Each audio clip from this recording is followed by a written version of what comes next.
Fellow travelers, welcome to the Dialogues Within. These are dialogues with myself and conversations with my friends. Most important of all, these are honest conversations and dialogues steeped in truth.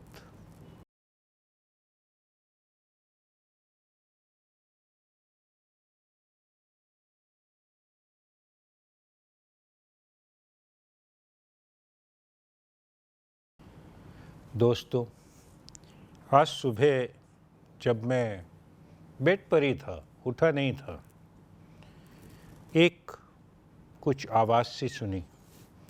कोई मुझसे कुछ कह रहा था। काफ़ी कोशिश करी ये जानने की कि क्या कह रहा है। शब्द तो नहीं मैं याद कर पाया, उसका कुछ एसेंस था। एसेंस शायद था मुझे सांत्वना दे रहा था, ढांढस बंधा रहा था। लेकिन एक फीलिंग जो है वो ये थी कि बड़ा ही अनसेटल्ड समय महसूस कर रहा था। उस अनसेटल्ड से ही फीलिंग में मैं उठा और सवेरे अपनी वॉक और जॉग के लिए चला गया। और वॉक और जॉग के समय कोशिश करी, जॉगिंग भी नहीं कर पाया। और लगा कि शायद मैं अनसेटल्ड इसलिए हूँ क्योंकि हमारी एक फैमिली फ्रेंड है रूपा झा, उसका छोटा बेटा था। कुछ ही दिन पहले कुछ ऐसा हादसा हुआ और माइनर सी चीज़ थी, मेडिकल इशू था, चोट लगी थी स्पोर्ट्स की, स्थिति बिगड़ गई, पता नहीं नेग्लिजेंस थी या डेस्टिनी थी। उसका वो 15 साल का बच्चा किसी और जहां में चला गया। शायद वो हम सब की दुनिया से बहुत खूबसूरत दुनिया में है। और जब मैं अपने परिवार के साथ रूपा के घर पहुंचा तो उसका भाई था, उस बच्चे का, उन दोनों में बहुत कम डिफरेंस है एज का। तो उसे मैंने जब हाथ उसका पकड़ा तो वो मुझसे लिपट के रोने लग पड़ा। मुझे भी रोना आया। छोटा सा बच्चा है और वो कह रहा था, अंकल गौरव मेरा भाई नहीं, मेरा बहुत अच्छा दोस्त था। दोस्त खोया उसने, भाई भी खोया, दोस्त भी खोया। हम सब ने अपनी ज़िंदगी में दोस्त तो खोए ही हैं। जब कोई इस दुनिया से चला जाता है तो ग्रीफ होती है, लेकिन हम लोग डेथ के कॉन्टेक्स्ट में, ग्रीफ के कॉन्टेक्स्ट में क्या मांगते हैं from the lord? First thing which we ask is, lord give me a painless death. दूसरी चीज मांगते हैं, lord in this life I should not be dependent on anyone. और तीसरी चीज मांगते हैं कि जब मेरा अंत समय आए तो लॉर्ड गिव मी योर दर्शन। खैर, मैं तो बात ये कह रहा था कि बार बार मेरे पास उस रूपा के बेटे की बात याद आती कि वो मेरा दोस्त भी था। दोस्त क्या होता है? रूमी ने कहा है, दोस्त वो होता है जिसके साथ हम अपना माइंड ही नहीं, दिल भी खोल सकते हैं, पूर्णतः सब कुछ शेयर कर सकते हैं। तो दोस्त brings out the best in us. That is what a friend is. और फ्रेंड की स्ट्रेंथ क्या है? फ्रेंड हमारे अंदर जो है, माइंड में, हार्ट में, एक इमोशनल सिक्योरिटी का पिलर है। फिजिकल सिक्योरिटी का हो ना हो, जस्ट एक दोस्त है ना, तो हम आदमी इमोशनली स्ट्रांग अपने आप को महसूस करता है। लेकिन क्या है कि मॉर्निंग जॉग जो मैं लेता हूँ, उस मॉर्निंग जॉग में मैं डिजिटल फास्टिंग करता हूँ, अपना मोबाइल लेके नहीं जाता हूँ और मंत्र बोलता हूँ, वॉक करता हूँ, थोड़ा जॉग भी करता हूँ और बड़ा ही फ्रेश फील करके आता हूँ। स्फूर्ति से भरा हुआ, पूरी उमंग के साथ दिन शुरू करने के लिए। उस दिन वापस आया और उसके बाद जब मैंने अपना मोबाइल देखा तो उसमें एक हम लोग का ग्रुप है, स्कूल का ग्रुप है, उसमें 108 मैसेजेस थे। सोचा कि शायद ऑफिस जाते समय इसे देखूंगा, लेकिन पता नहीं क्यों मैं स्क्रॉल करने लग पड़ा।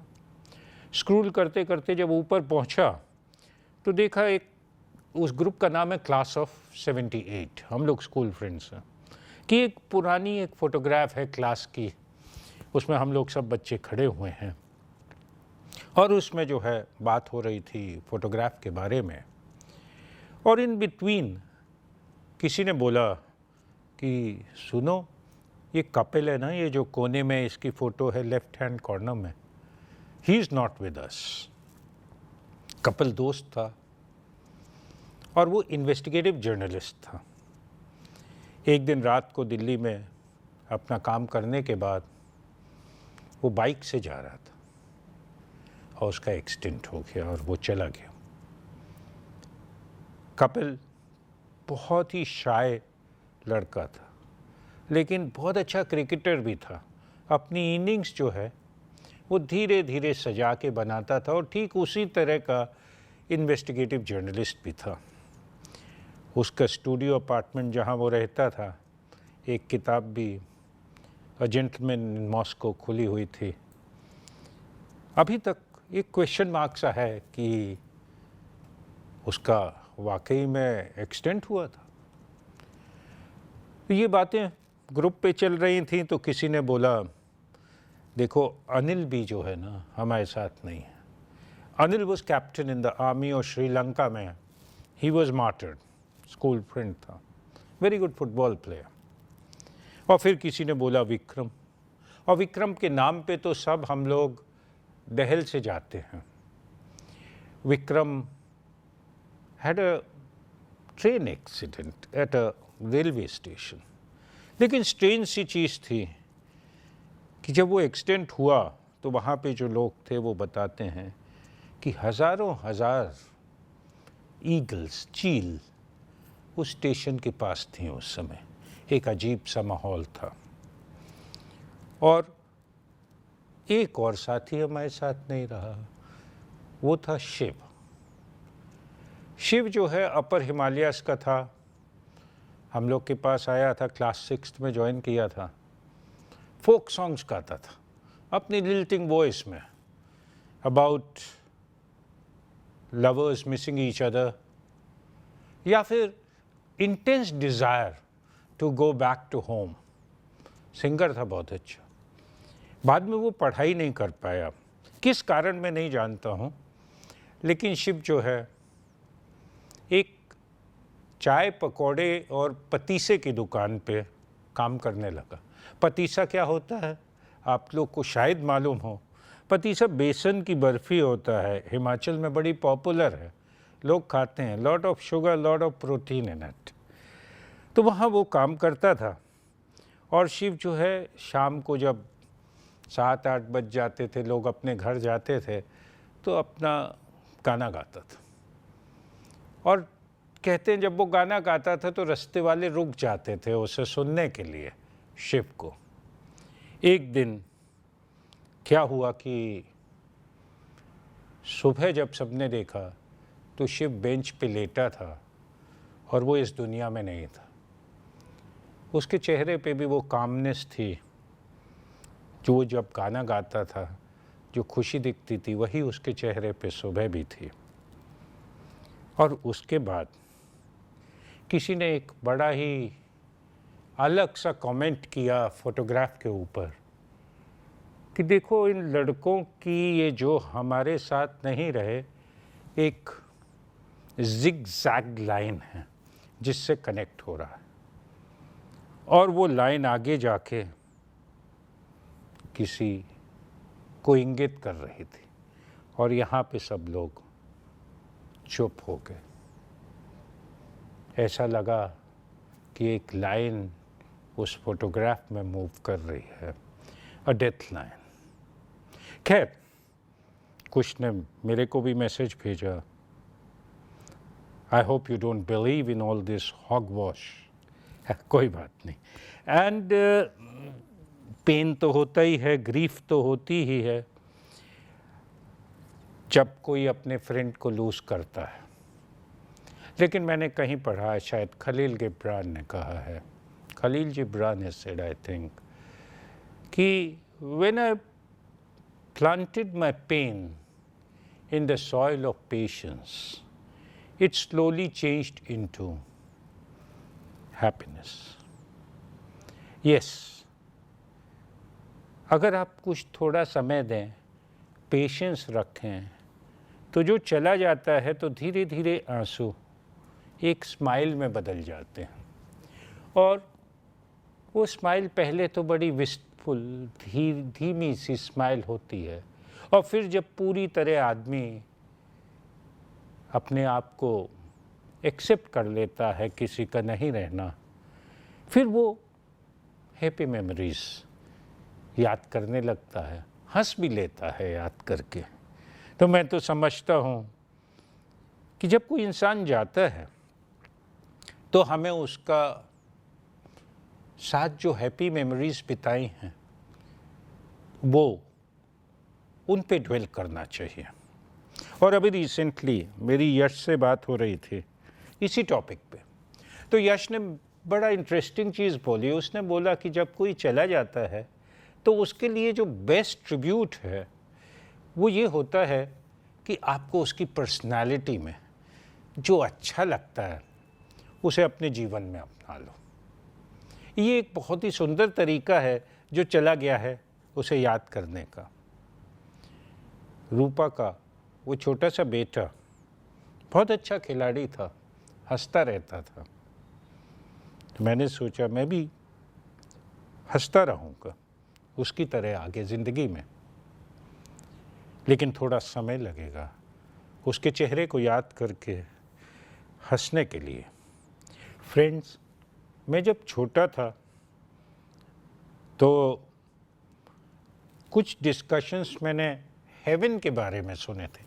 मेरे फादर प्रोफेसर थे, तो अपने कोलीग्स के साथ, फ्रेंड्स के साथ हेवन का डिस्क्रिप्शन के बारे में मुझे एक डिस्कशन याद है उन लोग का। किसी ने स्क्रिप्चर को कोट किया, किसी ने बोला कि इस लाइफ में ही हेवन होता है, there is no heaven in another world. ये एक थॉट मेरे माइंड में व्हाट इज़ हेवन रह गया, बचपन से अभी तक रह गया। पढ़ा भी कुछ इसके बारे में, सोचा भी कुछ। मेरे समझ से heaven exists on earth. What is heaven on earth? Heaven on earth is warmth of fire in winters. Heaven on earth is music. Heaven on earth is good food, healthy food. And heaven on earth is company of friends. और अगर ये चारों एक साथ आ जाएं, it's absolute heaven. और इन चारों का जो मोस्ट इम्पॉर्टेंट कंपोनेंट मैं समझता हूँ वो है फ्रेंड्स। फ्रेंड्स के साथ the food becomes tastier and healthier, music becomes more lively. So friends are important in life